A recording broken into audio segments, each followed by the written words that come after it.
da vida. Tu palabra es eterna. Padre, yo te doy gracias por los corazones de mis hermanos y te pido que estén abiertos para recibir tu palabra.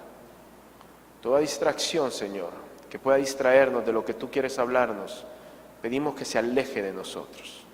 Y pedimos, Padre, y confesamos que tu Espíritu está en medio de nosotros. Y creemos que cuando Él se mueve, hay bendición. Gracias, Jesús, porque tú lo has prometido. En el nombre tuyo oramos. Amén y amén.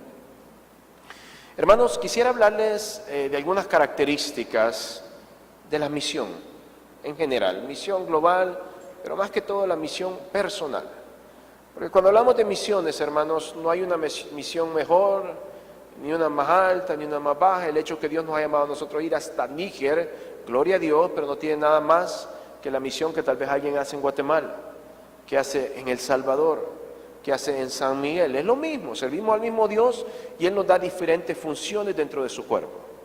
No solo eso, tenemos que reconocer que es algo inmerecido, es algo que usted y yo no lo merecemos. Es más, el hecho de estar aquí reunidos esta mañana es gracias a la misericordia de Dios, porque fácilmente podemos retroceder el cassette o el disco o recordarnos de ese momento en el que Dios hizo un milagro y alguien nos compartió el Evangelio y nosotros entendimos la misericordia que Jesús tuvo al morir en esa cruz por usted y por mí. No teníamos tanto valor para decirle, Señor, yo soy tal persona o tengo esto o conocí esto o tengo estas virtudes y por eso soy salvo. Es por misericordia que cada uno de nosotros estamos en este lugar en esta mañana, porque Él nos amó, dice la Biblia, primero. Cuando hablamos de misiones, hermanos, y vemos el contexto de lo que estaba sucediendo alrededor del versículo 8, nos recordamos que del capítulo 1, de Hechos, el Señor viene, deja a los discípulos, dice la Biblia que había estado 40 días con ellos, pero dice la Biblia que cuando Él se va, los discípulos se quedan viendo hacia el cielo y ángeles se le presentan y le dicen, ¿por qué? ¿Y por qué se preocupan? ¿Por qué están tristes? Lógico, nosotros conocemos la historia ahora aquí, ¿verdad? Ellos no, ellos estaban pendientes, no sabían qué es lo que Jesús, no entendían todo. Nosotros no entendemos todo definitivamente, pero este panorama lo tenemos claro. Pero los ángeles le dicen, ¿y por qué? Si de la misma manera que Él se fue, Él va a venir por ustedes. No solo eso, la Biblia dice que después de ello hubo un gran avivamiento.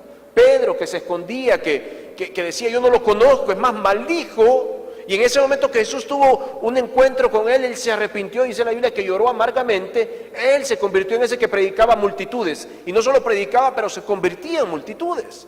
5, 3, multitud de personas se convertían. Pero nos damos cuenta que después empiezan a haber milagros en la iglesia, en medio del cuerpo de Cristo. Pero también nos damos cuenta que a medida que la iglesia iba creciendo, la Biblia dice por ahí por el capítulo 6 que tuvieron que escoger hombres y mujeres, como lo que llamamos nosotros diáconos hoy en día, para que se encargaran de las cosas diarias de la iglesia. ¿Por qué? Porque los apóstoles querían continuar haciendo lo que tenían que hacer, que era predicar la palabra. Entre ellos teníamos a dos que quiero mencionar, Esteban y Felipe. La historia que yo quiero desarrollar es la de Felipe, pero nos damos cuenta que eran hombres, dice la Biblia, llenos del Espíritu Santo.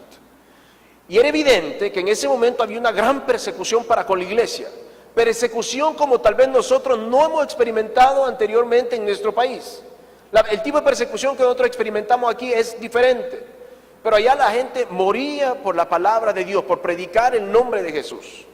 Es más, Esteban, como lo sabemos, murió apedreado después de dar ese discurso tan poderoso y tan lleno del Espíritu Santo. La Biblia dice que él, siendo un diácono, cuando fue esparcida la iglesia, él fue y compartió todo lo que Dios había puesto en su corazón. Hermanos, sabiendo que no somos uno más, sabiendo que no estamos por casualidad aquí, sabiendo que Dios tiene un propósito perfecto para cada uno de nosotros, hay un mensaje que ha sido escrito en nuestros corazones. Hay un mensaje que es necesario que lo compartamos con los demás. Y qué lindo es cuando hay gente que tiene todo el valor de hacerlo y de hacer todo lo que Dios quiere que él haga. Y el ejemplo era Esteban. Él lo apedrean, muere, y dice la Biblia que a los pies a quien le llevaron las vestimentas de Esteban era Saulo de Tarso. O sea que vemos que en este tiempo había una gran persecución, al punto que aquellos que predicaban el Evangelio morían. Pero si adelantamos un poco del capítulo 8, nos damos cuenta que ese hombre que vio y que tal vez lideró la ejecución de Esteban, se convierte al Señor. ¿Cómo se convierte? Dice que tuvo una aparición, cae del caballo y queda ciego unos días y después oran por él y sigue la historia y se convierte en el Pablo de hoy en día, que nosotros leemos y estudiamos. Lo que quiero decir con esto es el contexto alrededor de lo que esta historia se desarrollaba. Había persecución a tal punto de muerte, pero en medio de ese tiempo Dios estaba haciendo milagros. Hay veces, hermanos, sea nuestra situación interfamiliar, sea nuestra situación económica, sea nuestra situación social, sea nuestra situación emocional, está pasando tal vez por uno de esos momentos bajos y nosotros pensamos que porque está pasando en uno de esos momentos bajos, como cuando estaban apedreando a Esteban, que moría, y que imagino que la iglesia decía, este hombre lleno de poder murió predicando el evangelio, Dios hace milagros. Hermanos, hay veces el enemigo quiere decirnos que porque estamos pasando por ese momento, tal vez que hemos fallado, que hemos pecado, que hemos hecho algo que no agrada a Dios, que hemos mentido, que nos hemos metido en un lugar donde no debíamos habernos metido, se terminó. Y el diablo quiere decir, eso es lo que él nos hace sentir, no, ya estuvo, estás terminado, lejos, tan lejos de Dios que Dios no te oye. Pero hermanos, en cualquier momento Dios hace milagros. No solo eso, Él tiene un propósito perfecto para los tiempos en los que vivimos. Hay veces decimos, no, es imposible comenzar un negocio si todo está mal. Si Dios lo ha puesto en su corazón, Él le va a ayudar. Y los tiempos pueden estar súper bien y Dios dice, no, no lo hagas, vale la pena escucharle. Hay veces tal vez decimos con mi familia, con mi esposa, con mi esposo, son problemas tan grandes que no hay solución. Pero déjeme decirle que en medio de esos momentos que aparentemente no tienen solución, Dios puede hacer un milagro. En este tiempo, hermanos, que estaba pasando eso, en el cual la iglesia estaba siendo perseguida, a tal punto que se había esparcido, y nosotros nos damos cuenta que Dios tenía un propósito. Fue el hecho que la iglesia salió, pero no es mi tema. Y nos damos cuenta que más adelante, sin saberlo Felipe, ¿ok? Felipe no sabía que esta conversión iba a venir de Saulo de Tarso. Él sabía que Saulo andaba ardiente. La Biblia dice que iba hasta las casas y sacaba a los cristianos. Pero la Biblia nos cuenta una historia de lo que pasó con Felipe. Y hermanos, yo quisiera que nos identificáramos de la manera que Dios nos llama a ser parte de algo. Usted es parte de algo esta mañana. Usted es parte de esta iglesia. Usted es parte de esta familia. Somos hermanos. Así dice la Biblia, que somos hermanos en Jesús. Somos una familia, de la cual tal vez en un tiempo, yo por lo menos, no era parte. Y ahora le doy gracias eternamente a mi Dios, porque yo soy parte de esta familia. Pero en este tiempo en que Dios nos ha escogido, Dios tiene planes perfectos. Y yo creo que hay unas necesidades del cristiano para poder realizar al máximo la voluntad de Dios. Cuando vemos esta historia y cómo se relata, dice en el versículo 26, que un ángel del Señor habló a Felipe. Felipe se recuerda de uno de esos como diáconos que habían sido escogidos, que fueron dispersos. Y dice la Biblia que diciéndole el ángel, le dijo, levántate y ve hacia el sur, por el camino que desciende de Jerusalén a Gaza, el cual es desierto. Voy a pasar por algunos puntos un poco rápido por el tiempo, pero lo primero que vemos es que Felipe tenía comunión con Dios. Mira, hermanos, cuando uno va a lugares como Níger, y creo que cualquier misionero se lo puede decir, que lugares donde es árido, no solo en cuanto a la tierra, pero es árido espiritualmente, uno se da cuenta de esta gente que paga un alto precio por el evangelio. O sea, usted ve, me recuerdo jóvenes que he visto que lo han macheteado sus padres, que le cuentan que los han querido quemar vivos y se han podido escapar, pero siguen persistiendo en el evangelio, cosas que nosotros no hemos tenido que pasar. Pero nos damos cuenta que hay un deseo de adorar a Dios como por lo menos yo nunca había experimentado y visto antes. Para mí el tiempo es importante. 2 horas tengo para la iglesia y después metemos algo en el programa. Esa es mi mentalidad como salvadoreño. Y hay un programa y este es el tiempo el que yo le doy para la iglesia. Este es el tiempo que yo le doy para oír la palabra. Este es el tiempo que le doy para el estudio bíblico. Este es el tiempo. Y después de eso es difícil que yo pueda meter algo más porque el programa está tan lleno. Yo me recuerdo que estando en Níger una vez en un culto, el culto pasó 3, 4 horas, hermanos, y un calor, el techo no era tan alto, era mucho más bajo, los aires no existían, era un calor del desierto, hermano. Yo me recuerdo que yo estaba sentado al frente con otros pastores y transpirando, un calor intenso. Yo era bastante nuevo allá, misionero, plantando iglesia, compartiendo, animando a la iglesia que iban haciendo. Y me recuerdo que le digo al pastor de La Paz, le digo, ¿a qué hora se va a acabar? Le digo. Y mire, me recuerdo que el pastor me volteó a ver como que se había visto al diablo. Me volteó a ver y yo, no, el calor, le digo. Y me dice, Rodrigo, antes nosotros conocíamos a un Dios que no nos escuchaba ni nos respondía, me dijo. Ahora, cuando son asuntos de Dios, le dedicamos todo el tiempo que Él nos pida. Yo me recuerdo cuando me dio esa respuesta, hermano, yo quería que me tragara la tierra. Porque yo dije, qué triste que para mí Dios está en este tiempo, en este momento. Y tal vez Dios se quiere mover de otra manera, en otro momento, y nosotros lo limitamos. La Biblia dice que Felipe pudo entender claramente que este mensaje venía de Dios. Cuando hablamos del plan de Dios para San Miguel, para la iglesia de Josué, para los confines de la tierra, el plan de Dios para este tiempo, es necesario, nos damos cuenta que Dios utiliza a su pueblo, gente como usted y como yo, imperfectos, mortales, pero Dios ha decidido predicar su palabra a través de nosotros. Pero es importante, hermanos, que para transmitir, para escuchar, para comunicar el mensaje de Dios, necesitamos tener comunión con Él. Si no hay comunión, es imposible saber lo que Dios quiere que hagamos. Hay veces ni consultamos cosas y cuando va mal decimos, ¿y qué pasó pues? O hay veces decimos, no, si yo he hecho todo lo bueno, todo esto, ¿y por qué pasa esto? Hermanos, déjenme decirle que Felipe sabía claramente que Dios era el que le estaba enviando ese mensaje. Hermanos, y déjenme decirle, con certitud, sin duda alguna, que cada uno de los que estamos aquí, cada uno, sin excepción, tenemos un trabajo que desarrollar para el reino de los cielos. Y vale la pena decirle, Señor, ¿qué es lo que quieres que yo haga?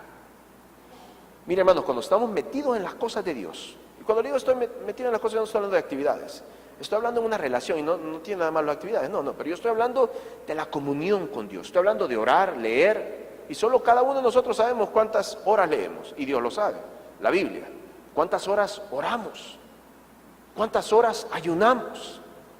Pero en esos momentos así es cuando Dios nos revela sus planes. En esos momentos así es cuando Dios nos revela sus sueños, lo que Él quiere para nosotros. La Biblia dice que primero Felipe entendió que era el Señor, le da un mensaje y el mensaje era claro, le dice que vaya de Jerusalén a Gaza, que es una distancia de 75 kilómetros. Yo creo que de aquí a la Unión, para dar un ejemplo, hay, ¿cuántos? 40. Va, y duplique eso. Entonces la distancia de Jerusalén a Gaza era el doble de aquí a San Miguel. No habían carros, ni 4x4, ni con turbo, ni con esto, sino que habían pies, ni mulas, caballos. Pero el Señor le decía a Felipe, quiero que vayas de este punto a este punto. No solo eso, le dice, el camino es desierto, solitario, puede ser que sea peligroso. Recuérdese en qué tiempo estaba viviendo él. Estaba viviendo en un tiempo que entraba a una zona como que si usted hoy en día le dijeran, esa zona es conflictiva y tiene que pasar por ahí. Era un tiempo donde los cristianos por predicar el evangelio morían. Era fácil decir, no, mira Señor, la verdad es que yo creo que me estoy equivocando, voy a orar otras 2 horitas. O tal vez después, cuando aparente ser el tiempo. Hermano, yo no sé qué tiempo está viviendo usted. Yo no sé cuál es su situación. Yo no sé cuál es su comunión con Dios. Conozco la mía y mi deseo es mejorarla cada vez más porque yo sé que no estoy donde debo estar. Siempre hay más. Pero déjeme decirle algo. Cuando nosotros estamos en esa comunión con Dios, no importa lo que Él nos envíe a hacer, estamos dispuestos a hacerlos. Tal vez usted esté en ese momento así, bajo, que usted dice, no, si todo está malo, todo sale mal. Y Dios dice, yo puedo hacer un milagro en medio de esa sequedad. Y si yo te estoy pidiendo que lo hagas, eso que Dios le pidió a usted que haga, Él sabe por qué se lo está pidiendo. O eso que no haga, que aparentemente es la solución al problema que usted tiene, y Dios claramente está poniendo su huella y está diciendo, no lo hagas. O tal vez usted dice, no, ya estuvo, esta relación no puede seguir adelante. Y puede ser una relación interpersonal, o puede ser una relación con una organización o con algo. Y que usted dice, ya estuvo, ya no más. Pero Dios dice, continúa, yo estoy contigo. Tal vez hermano Felipe pudo haber dicho, no, si no pasa nada. Y un poco después, Saulo, el que mataba a los cristianos, se convierte al evangelio. Tal vez hay gente que lo asedia. Tal vez hay situaciones que verdaderamente son peligrosas y Dios está diciendo, yo estoy contigo. Hermano, nosotros vamos por lo tangible, por lo que veo, por lo que toco, por lo que experimento, por los recibos, que dicen una cifra y hay que pagarle por la fecha. Mas Dios es un Dios de milagros. Dios es capaz de hacer todo. Y la Biblia dice que le dice a Felipe, yo quiero que vayas. Y mire hermanos, nosotros pedimos de nuestros hijos, para los que tienen hijos, saben que pedimos obediencia. Vaya a la hora de acostarse a las 8 y quiero que se vayan a acostar. Y nos gusta decirle una vez. Hay niños que hay que decirle 10 veces, ¿verdad? Y después con el cincho. Pero si tenemos un hijo que le decimos una vez, lo preferimos, que es obediente, entendido. Y les tratamos de enseñar la obediencia. Para levantarse, para ir al colegio, para esto, para lo otro. Pero ¿cuántos de nosotros somos obedientes para con Dios? Hermanos, ¿cuántos de nosotros Dios dice, haz y lo hacemos? No digo de ustedes, digo de nosotros, me incluyo claramente en el grupo. La Biblia dice, versículo 27, que entonces Felipe se levantó y fue.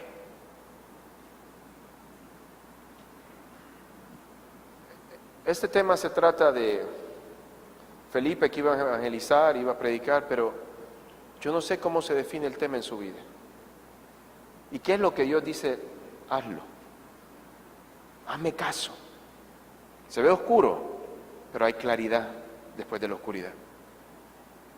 Mire, las tormentas de arena cuando llegan, hermano, usted se pone el turbante o se mete a un lugar, porque esa tormenta viene con fuerza, no lo va a lastimar, sí, tal vez como que arena le pegara en la piel a una alta velocidad, pero es incómodo. Después, como que si usted jugara en la arena del mar y después queda todo lleno, y tiene que ir a bañar o a quitarse esa arena. Pero hay algo que es real.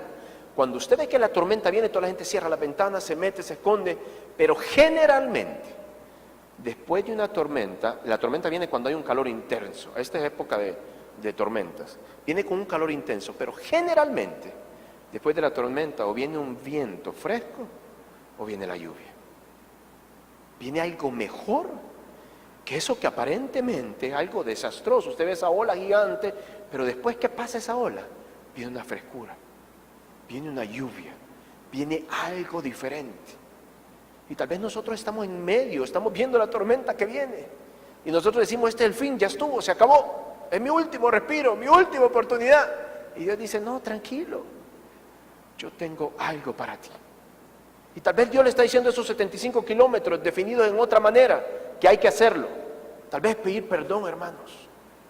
Yo no sé, tal vez perdonar a alguien. Mire, un predicador decía el otro día, cuando nosotros deseamos el mal a alguien más, me encantó. No lo pensé yo, me recuerdo que lo tomé de un predicador y decía, cuando nosotros deseamos el mal para alguien más, oiga esto, es como que nosotros tomáramos veneno y quisiéramos que el otro se enfermara.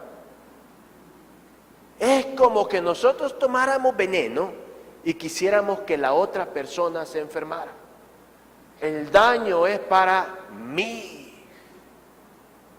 Y hay veces tal vez no podemos perdonar a alguien por algo que verdaderamente tal vez nos ha hecho, pero el Señor dice, déjalo ir, libéralo y libérate. ¿Por qué? Porque nos hace pensar en ello, en eso, nos recuerden tal vez algo que es real. Pero Dios dice, ya estuvo, déjalo ir a Él y déjate ir tú. Permite que yo derrame mi gloria en tu vida. Permite que yo haga un milagro. Felipe le pudo haber dicho, no Señor, no es tiempo, yo me espero, yo después. Ahorita están persiguiendo a la iglesia, pero la Biblia dice que él se puso de pie y fue. Y dice la Biblia que aquí es lo que él tenía planeado. Dios tenía planeado algo. Mire, si usted está aquí en este lugar es porque Dios ha planeado algo. Hermano, mire, cuando nosotros entendemos que si estamos en este momento, en este sentir, en la misericordia de Dios, es porque Él tiene algo para nosotros. Y el enemigo sabe, y él quiere destruirlo, él quiere cortarlo. Él quisiera que usted no fuera parte de esta iglesia más. Hay otros que tal vez dicen por esto, por lo otro, cosas tal vez reales. No vale la pena. Eso es lo que el enemigo quiere, que usted no sea parte de esa familia, que usted se separe, que mejor se vayan, que dividamos, que esto es tuyo, esto es mío. Eso es lo que el enemigo quiere. Mas Cristo quiere obediencia, quiere amor, quiere perdón, los frutos del Espíritu. Hay un plan. La Biblia dice que había un hombre etíope, eunuco, funcionario de Candace, y que representaba a la reina de los etíopes, el cual estaba sobre todos los tesoros y había venido de Jerusalén a adorar. Y dice la Biblia que volvía sentado en su carro leyendo al profeta Isaías. Y le dice el Señor no solo quién era por qué era la misión, pero hay algo más. Le dice el Espíritu a Felipe, ahí es donde le dice el mensaje, ¿verdad? No sabemos a qué distancia esos 75 kilómetros iba, no sabemos qué había pasado, pero le dice, acércate y júntate a ese carro.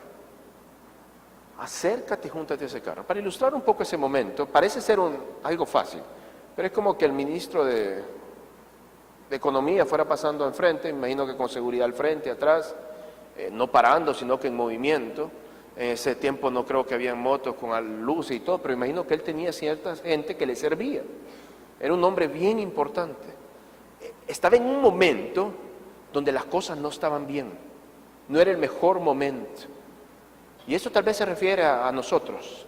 No es el mejor momento para hacer lo que Dios nos está pidiendo que hagamos.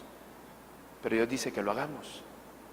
Y yo me imagino que Felipe tuvo que, como verse ridículo, verse mal, correr a la par del carro y tratar de abordar a esta persona. ¿Por qué? Por obediencia a Dios. Era una autoridad, él no sabía si era, ¿qué tipo de autoridad? No sabía si iba al hablarle de Jesús, iba a ser prendido y llevado a la cárcel. Pero no le importó el precio que tenía que pagar para predicar el nombre de Dios. Hermanos, y eso es importante para nuestro tiempo. Mire, cuando yo oigo que los nigerianos, hay unos que les meten el cuchillo porque confesó a Jesús en esos lugares radicales. Y le pregunto, ¿y qué hiciste? ¿Cómo qué hiciste? ¿Sacarte el cuchillo, correr? Y le dicen, y la respuesta de él fue, ¿y qué iba a hacer si Jesús nunca bajó de la cruz cuando lo mataron por mí? Él nunca tuvo un plan B. Yo me recuerdo cuando este joven me dijo eso, yo me quedé perplejo de la respuesta que él me dio. Porque mi primer instinto fue, ¿cómo me salvo? ¿Cómo te salvas? ¿Qué haces? Hermano, y hay veces nosotros lo único que queremos es salvar nuestro pellejo. Y cuando sabemos que está salvo nuestro pellejo en Jesús. En Jesús estamos a salvo, en Jesús estamos en paz, en Jesús estamos en armonía, en Jesús estamos tranquilos. Y si Él nos pide que hagamos algo, vale la pena hacerlo. Y me recuerdo que este muchacho me dijo, no, ¿y cómo iba a bajar? ¿Cómo iba a hacer algo si Jesús nunca bajó de la cruz? Y después me dijo, no, el cuchillo cuando entra no te mata cuando le dan vuelta, me dijo. Y después le empezaron a dar vuelta. Y yo le dije, ¿qué hiciste? Y me dijo, ¿y qué iba a hacer si tenía que testificarle a toda mi familia, a toda mi gente? Y me siguió dando respuestas así, hermanos, que yo no comprendía. ¿Por qué? Porque yo no sabía si yo estaba dispuesto a quedarme tranquilo, porque yo sabía que iba a ver al Rey de Reyes, Señor de Señores. Yo no sé, hermanos, pero Felipe estaba en un momento así, decisivo. Y tal vez usted esté en un momento decisivo, hermanos. Tal vez no esté en un momento decisivo. Y Dios solo le está diciendo, háblale a tu jefe, háblale a esa persona, no respondas a esa llamada, no te metas más con esa persona, no te conviene. Usted sabe lo que va a pasar después. Y Dios lo único que está haciendo es como sacando el semáforo en amarillo y dice, el próximo es rojo. Y tú sabes a qué te está hablando el Señor. Yo no sé. Yo sé lo que Dios me habla. Pero hay cosas en nuestra vida que si las apartamos, entonces podemos ver la gloria de Dios. Podemos experimentar el milagro de Dios. La Biblia dice que después que el Espíritu le dijo, versículo 30 dice, acudiendo Felipe, como inmediatamente Felipe, respondiendo Felipe, haciéndolo Felipe, lo oyó que leía el profeta Isaías y dijo, pero entiende lo que lees, y le contesta, ¿verdad? ¿Y cómo voy a entender si nadie me explica? Y voy a parafasear el resto porque no quiero tomarme más tiempo. Pero él le dice, ¿y cómo he de entender si nadie me explica?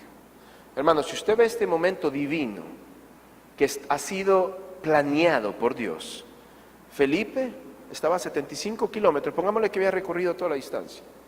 Dios viene y toca y le dice: Felipe, tengo una misión para ti.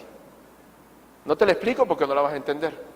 Y por el otro lado está un hombre leyendo que había ido a adorar a Jerusalén sin conocer a Jesús, pero buscaba a Dios, tenía un deseo, tenía una necesidad, y le dice: si tú te mueves, si me haces caso, vas a llevar este mensaje a esta persona que está clamando por conocer. Felipe pudo haber dicho no, usted puede decir no, yo puedo decir no, y como Él es, el Señor es tan lindo, que respeta nuestras decisiones, Él va a tratar de convencernos que nos conviene, y decirnos: hazlo, pero Él no nos va a empujar, ni nos va a forzar, ni nos va a meter zancadilla, no, pero Él quiere que lo hagamos. ¿Quién es ese eunuco, ese etíope, que está del otro lado de su historia y de mi historia, que necesita conocer a Jesús? Hermanos, la salvación vino a nosotros y ha sido el regalo más grande. Creo que lo comparte conmigo. Pero no es solo para nosotros. Así como nos lo dieron, nos lo compartieron, tenemos que compartirlo. Así como podemos levantarnos en la mañana y cerrar los ojos y decirle: Señor, te pido que bendigas mi día. Te pido que santifiques estos alimentos. Protege a mis hijos. Guárdalos del mal. Señor, bendice mi hablar, mi entrar, mi salir. Multiplica mi fuerza, mi trabajo. Sáname. Hay gente que desea conocer a ese Dios. Y si no es usted, no soy yo. ¿Y quién lo va a hacer, hermanos? Si nosotros conocemos y hemos experimentado la gloria de Dios, seguramente la mayoría, por decir todos los que estamos aquí, hemos experimentado un milagro de Jesús. Y si no lo hemos experimentado, tenemos que aceptarlo en nuestro corazón, porque Él es un Dios de milagros. Había un milagro que esperaba este etíope, y Dios podía venir y enviar otro ángel y decirle: aquí está el mensaje, esto es lo que está leyendo, pero envió a un hombre terrenal que había sido hecho de tierra, como usted dijo. Y lo que nos define, lo que nos da valor, es Jesús de Nazaret, hermanos. Eso es nuestro punto de referencia. Eso es quien somos, hijos de Dios. Mira, la historia continúa, le explica, lo invita a subir al carruaje, al vehículo con él, para que le explicara. Y fue tan intensa la explicación que llegó un punto, el versículo 37, que el otro le pregunta: ¿puedo ser bautizado? Como aquel que les cuento que querían abrir un hoyo y vieron la foto, que quería experimentar al máximo esa palabra que él había escuchado y que anhelaba y que buscaba, y quería tener toda la expresión de ella. Y le dice Felipe en el versículo 37: si crees de todo corazón, bien puedes. Y oiga lo que respondió el eunuco, dijo: creo, qué lindo, creo que Jesucristo es el Hijo de Dios. Creo que Jesucristo es el Hijo de Dios. ¿Cuántos de nosotros, de los que estamos aquí, creemos que Jesucristo es el Hijo de Dios? Y nos ha traído salvación, hermanos. Hay una misión que nos espera, hermanos. Ser parte de esta comunidad. Y lo sabemos, es más que este edificio que es lindo, que este terreno que es envidiable. ¿Cuántas iglesias no lo quisieran tener? Pero eso no es lo que le da valor a este lugar. Es su persona y la mía. El hecho que usted se esté sentado en esa silla es lo que le da el valor a todo San Miguel. Y en cada iglesia donde se predica el Evangelio, eso es lo que Jesús hace todo, a tal punto que dio lo más amado a su Hijo unigénito, porque nos amó. Pero hermano, nos amó para que amemos, para que demos, para que bendigamos. Y tal vez somos de esos vasos que se nos ha llenado y el agua rebalsa. Y si usted ve que un vaso está rebalsando y su hijo le dice: papi, dame más jugo. Y usted dice: ¿para qué quiere más jugo? Si ya está lleno el vaso, tomátelo y te doy más. Y también nosotros decimos: Señor, dame más. Y no podemos dar lo que tenemos. Y aquí estoy hablando unción, estoy hablando de sabiduría, estoy hablando de conocimiento, estoy hablando de experiencia, estoy hablando de lo que usted es en Jesús. Tal vez usted dice: yo quiero experimentar más la gloria de Dios, y lo que Dios le dice: da lo que tenés, compartilo, amá, orá por los enfermos. Hermanos, los milagros son reales en el nombre de Jesús de Nazaret. La Biblia dice que Él es el mismo ayer, ahora y por los siglos. Pero hay gente, hermanos, como estos eunucos, que necesitan conocer el nombre de Dios. Sí, a nosotros el Señor nos ha enviado por un tiempo a Níger y no sabemos cuáles son los planes de Él, pero yo sé que son buenos. Mire, y antes de orar, yo digo, Níger, hermanos, ha sido un país que hemos amado. Gente especial, tiempos inolvidables. Con ojos cerrados, si Dios me dijera, anda otros 10 años, yo me voy. Pero si alguien me dijera, mira, yo te pago esto con un montón de ceros porque vayas a Níger, yo no voy. Yo quiero que vayas a hacer este trabajo que va a ser rentable o va a multiplicarse, yo no voy. Es un país que yo no iría por nada si no fuera por predicar el Evangelio de Dios. Tal vez hay algo que usted quiere Dios que haga, que tal vez usted solo no lo haría. Por sus ganas, por sus fuerzas no lo haría. Pero el Señor dice, es imperativo, es necesario que en este momento, que aparentemente está mal, aparentemente está bien, aparentemente no funciona, quiero que tú lo hagas. O tal vez Dios está diciendo, aparentemente todo está bueno y tú crees que es el momento de crecer, de irte para allá y allá y allá y allá y allá y allá, pero no es el momento. Quédate tranquilo donde estás y vendrá el momento donde vas a crecer aquí, allá, allá y va a ser el momento. Tal vez Dios no quiere que tengamos más porque nos vamos a alejar de Él. Yo no sé cuál es su situación, pero póngase de pie, vamos a orar.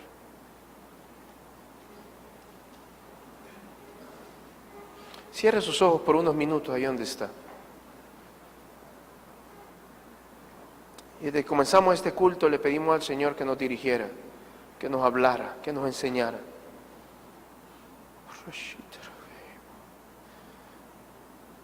Y confesamos y creímos que Él está aquí en este lugar. No es acerca de lo que hemos hecho, lo que no hemos hecho. Es acerca de lo que Él ya hizo por nosotros. Y es morir en esa cruz. Usted no está aquí por casualidad. Usted está aquí este día y usted es parte de esta familia porque Dios así lo ha dispuesto. Tal vez no todo funciona bien en una familia. En nuestras familias, en nuestros hogares no todo funciona como quisiéramos, pero está bien. Lo manejamos, nos entendemos y seguimos adelante con la ayuda de Dios. Y nuestro ministerio, nuestro trabajo, no es la excepción. Padre, en el nombre de Jesús, yo no conozco nada, pero tú conoces todo. Tu palabra dice que tú estuviste antes del principio y estarás después del fin. Tú eres el alfa y tú eres el omega. Tu palabra certifica que tú nos conoces desde que estábamos en el vientre de nuestra madre. Tu palabra dice que tú eres todopoderoso, todo conocedor, y tú puedes estar en todo lugar. Por ende, no hay nada que se oculte de ti, ni en lo más profundo, ni en lo más alto, ni en lo más extenso. Y por eso nos deleitamos en humillarnos ante ti. Porque tú hiciste todo por nosotros, tú nos amaste primero, tú te mereces la gloria, tú te mereces el honor. Yo no tengo suficiente ni nombre, ni conocimiento, ni bienes, ni experiencia para osar en pensar que sé más que tú. Y me humillo y te pido perdón si en algún momento me he creído muy pequeño, muy alto, o muy conocedor, o muy ignorante.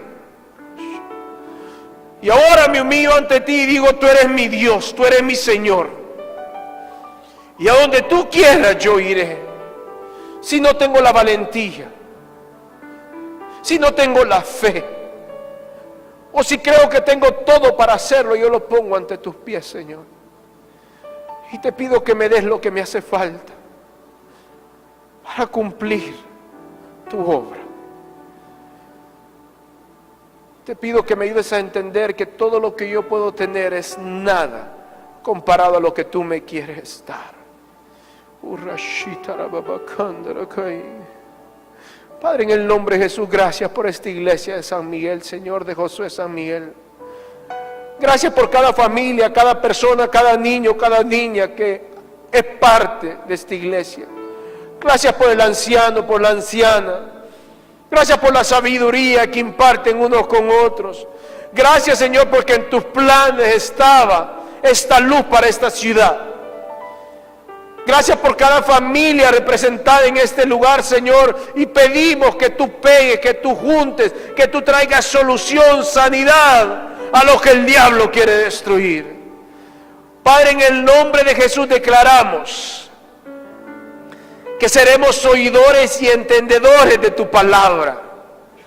Padre, que si hemos dejado de orar, Padre, tú nos darás fuerza. Nosotros pondremos el deseo, Señor, para comenzar a orar y a leer tu palabra. Porque es el camino, la verdad y la vida es Jesús. Padre, cuando tú nos digas que vayamos, si no tenemos fuerzas, nos humillaremos y tenemos, Señor, danos valentía o fuerzas para ir donde tú quieras que vayamos. Padre, cuando sea esa misión difícil a la cual nosotros no creemos que tenemos el valor, te pediremos valor, Señor, entendimiento, para poder ir donde esos etíopes, Señor, que esperan el mensaje de Cristo Jesús. Entender que la iglesia es el medio de bendición para nuestra comunidad. Si el enemigo logra dividirnos, puede dividir el plan de Dios. Pero si el enemigo es destruido por la convicción y certeza de Cristo Jesús, mi familia será de bendición para mi colonia. Mi vida será de bendición para mi trabajo. Mis hijos serán de bendición para ese colegio, para las generaciones a venir y más allá, Señor. Nosotros seremos de bendición para este tiempo. Yo te doy gracias, Señor. Y de la misma manera que este hombre eunuco dijo, yo creo que Jesús es el Hijo de Dios. Padre, yo te pido que nos ayudes, Señor, a que otros confiesen el nombre de Jesús a través de nosotros. Y Padre, hay algo que solo tú puedes hacer, Señor, y es sanar heridas interiores, ayudarnos a perdonar, traer unión. Yo te pido algo, Señor, que cuando salgamos de este lugar, tú hagas un milagro y nuestra actitud, nuestras palabras, nuestros pensamientos sean diferentes. Y lo recibimos en el nombre de Jesús. Te damos gracias porque creemos que tú estás en este lugar y tú te mueves, Señor. Y tú tienes el poder de transformar pensamientos, corazones, si nosotros te lo permitimos. También si hubiese alguien que jamás ha aceptado a Jesús en su corazón en este lugar, que tal vez nunca le ha dicho, Jesús, te hago el rey de mi vida, te hago el rey, Señor. Y tal vez alguien lo ha invitado o ha venido muchas o una vez. Tal vez nos escucha por la radio, nos ve por la televisión. Si hubiese alguien en este lugar, en este templo, yo le invito a que pase al frente y voy a orar con usted. Y usted va a entrar a ser parte de la familia más bendecida de esta tierra, que es la familia en Cristo Jesús. Si hubiese alguien en este lugar, me encantaría orar por usted y tener ese privilegio. Si no, si hubiese alguien que nos escucha a través de la radio o de la televisión, yo voy a hacer una oración. Y repítala conmigo, dice, Padre, en el nombre de Jesús, yo te doy gracias en este día. Porque yo he entendido tu mensaje y yo te quiero aceptar como el Rey y Señor de mi vida. Como mi único Salvador. Me arrepiento de mis pecados y las ofensas que he hecho contra ti. Me humillo y declaro que tú me perdonas. Confieso que de ahora en adelante soy una nueva criatura por gracia en Cristo Jesús. En el nombre de Jesús oro. Padre, yo te doy gracias por esta iglesia, por la gente que escucha la radio, la televisión. Te doy gracias por los planes divinos que tú tienes para cada uno de nosotros. Te exaltamos, te glorificamos y te bendecimos en el nombre de ti, Hijo amado, nuestro Señor y Salvador Jesucristo. Amén y amén. Pueden sentarse. Que Dios les bendiga, hermanos.